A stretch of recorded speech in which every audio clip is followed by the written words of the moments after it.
Olá, eu sou a Larissa e sejam muito bem-vindos a mais um episódio de Ecos da Natureza, seu podcast sobre história e meio ambiente. Oi, gente, tudo bem? Eu sou a Bia e eu vou conversar um pouco com vocês hoje sobre revoluções científicas, industriais e a natureza. A revolução científica, junto com a natureza, começou lá no século XVII na Europa, junto com o iluminismo. Acredite, sim, com o iluminismo. Na época em que as pessoas estavam procurando conhecimento, valorizando a razão, elas começaram a pesquisar mais e dar significado para as palavras. E uma dessas foi natureza. Na sua concepção, o que é natureza? Geralmente, natureza pra gente lembra árvore, lembra bicho, lembra um ecossistema.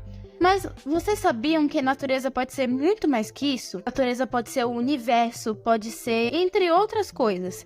E um desses percursores foi um pensamento de Nicolau Copérnico. E esse pensamento dele causou muitas mudanças na visão do homem sobre ele mesmo e sobre todo mundo ao seu redor. Também teve outras pessoas que, geralmente dos pensamentos iluministas, que concordaram com ele e deram mais significados à natureza. Galileu Galilei, Descartes, entre outras pessoas. A gente vê que natureza, desde os tempos antigos, elas podem ter mais de um significado ou vários significados. Então a gente não pode, dar, na minha visão, a gente não pode dar um significado em específico. Pode ser um senso comum, mas não existe só aquele conceito. Ainda falando sobre o iluminismo, uma das produções emblemáticas desse novo olhar sobre a natureza foi a Enciclopédia, uma obra monumental organizada por Denis Diderot e Jean Leroux de Lambert. Publicada a partir de 1751, a enciclopédia buscava sintetizar os conhecimentos do pensamento iluminista, reunindo diversos pensadores e abordando uma ampla gama de temas. A enciclopédia não compilou conhecimentos apenas, mas também representou simbolicamente um novo entendimento da natureza. Sua ilustração de abertura, cheia de simbolismos, reflete a ideia iluminista de que a razão humana pode desvendar os segredos da natureza. Essa representação simbólica destacava a autonomia da natureza em relação à divindade, abrindo caminho para uma visão mais secular e científica do mundo, desvinculando a sua imagem à da igreja. Essa nova visão da natureza como autônoma permitia que ela fosse subjugada pelo ser humano. Esse dualismo entre humano e natureza, segundo alguns autores, está na base da crise ecológica moderna. Com o avanço das técnicas de transformação da natureza, especialmente a partir do século XVIII, os europeus exerceram um poder crescente sobre outras sociedades consideradas inferiores.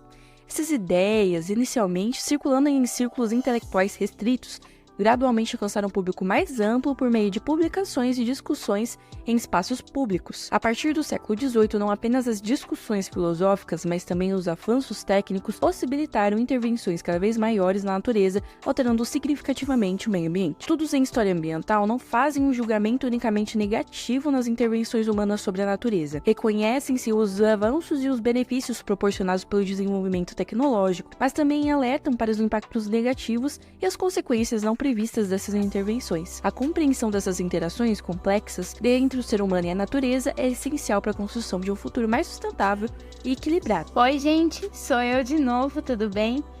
Agora a gente vai falar um pouquinho sobre as revoluções industriais e a natureza. Mas afinal, o que isso tem a ver, né? Muita gente já pode ter uma ideia, mas a gente consegue ver algumas mudanças e eu vou comentar um pouco com vocês. Com a Revolução Industrial, a gente pode dizer que a exploração dos recursos naturais, ou também de coisas, objetos ou até seres que eram considerados natureza, se tornam muito mais predatório do que em períodos anteriores, tendo como resultado poluição do ar, do solo, da água, entre muitas coisas. As primeiras indústrias, elas surgiram, os problemas ambientais eram pequenos, mas agora, com o tempo, a gente vê o aumento, onde não consegue parar mais. Naquela época, não havia percepção de que a fumaça poluía o ar e afetava a respiração humana. O importante era o desenvolvimento da produção e conquista de novos mercados. Isso era um símbolo de progresso para o ser humano. Gradualmente, né, a gente foi vendo muito crescimento nas cidades, alterando relações de conveniência entre as pessoas, transformação das indústrias. Eles trouxeram aspectos tanto positivos quanto negativos. Mas os negativos não eram muito analisados na época, na verdade não eram nada analisados na época. O lucro, ele sempre vinha antes de qualquer preocupação ambiental, mesmo depois de que descobriram que faziam mal, né, que era poluente e tudo mais. De acordo com as pessoas da época, era necessário que houvesse essa degradação para que o ser humano progredisse. E para esse progresso, né, uma das técnicas que revolucionou a produção foi o uso de máquinas a vapor, causando, né, a poluição do ar. Tendo minas de carvão, por exemplo, né, uma bomba era acionada com energia a vapor e extraía água do fundo. E nas décadas seguintes, com o aumento da eficiência, o uso se ampliou em teares e descaroçadores de algodão, né? Revolucionou a indústria textil de tecidos. Um salto bem marcante foi em 1825, quando o engenheiro conectou uma máquina a vapor a uma locomotiva e daí vieram os trens. Basicamente, o uso de energia, né, permitiu a exploração de depósitos, de lugares, né, que antes eram inacessíveis para a matéria-prima, como plástico, além de descobertas de materiais naturais desconhecidos, como o alumínio. Esse transporte permitiu que mais descobertas fossem feitas. Também a produtividade humana, ela deu um salto imenso, provocando mudanças no campo. Por exemplo, a agricultura e a pecuária passaram a usar as máquinas. Não era mais o trabalho, não era mais muito o trabalho à mão do ser humano. Fertilizantes, inseticidas, hormônios, medicamentos. As plantas e os animais foram mecanizados, vamos dizer assim. A mentalidade da expansão da produção em larga escala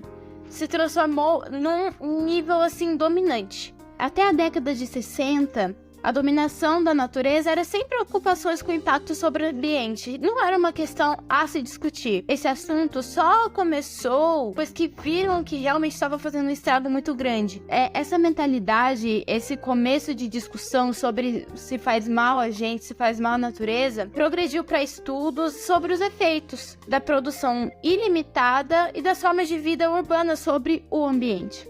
Ao discutir, né, os limites do progresso e a preservação da natureza, além das existências internas nos países mais ricos, diz isso no nosso livro, né? Os países em desenvolvimento com amplos recursos naturais, eles meio que resistiam em razão dos limites impostos às suas pretensões de crescimento, ou seja, eles não queriam parar, mesmo que isso desse um prejuízo muito grande ambientalmente falando. Eles só queriam lucro, lucro, lucro, lucro e mais lucro.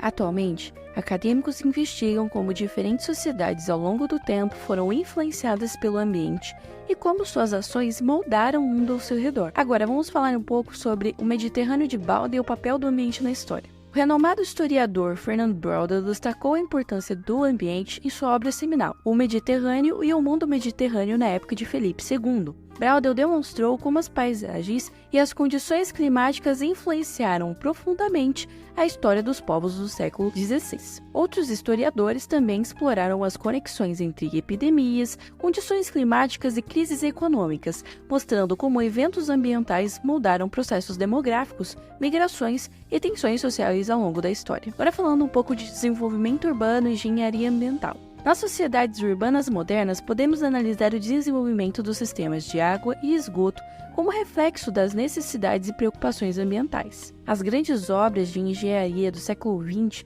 para garantir a distribuição de água nas cidades são um exemplo fascinante de como a sociedade busca moldar um ambiente para atender às suas necessidades. Falando um pouco então agora da história ambiental no Brasil. No contexto brasileiro, a história ambiental oferece uma riqueza de possibilidades de estudo, desde os primórdios da colonização portuguesa, as interações entre os colonizadores e o ambiente têm sido complexas e impactantes. Ao analisarmos a história do uso da água, por exemplo, podemos observar como as diferentes sociedades atribuíram significados culturais e desenvolveram técnicas para seu uso e controle ao longo do tempo. Falando um pouco das populações indígenas e suas práticas agrícolas, as populações indígenas do Brasil oferecem um exemplo interessante de como as práticas agrícolas podem moldar o ambiente. Com técnicas como a cuivara e a roça, eles conseguiram garantir sua subsistência enquanto mantinham um baixo impacto ambiental. Essas práticas demonstram como a relação entre sociedade e ambiente pode ser equilibrada quando há um entendimento cuidadoso dos recursos naturais e suas limitações. Agora, deixo vocês por aqui e convido vocês a refletirem um pouquinho sobre o tema, sobre as causas e consequências das nossas atitudes em cima da história da natureza do meio ambiente. Bom, é isso. Tchau, até o próximo episódio.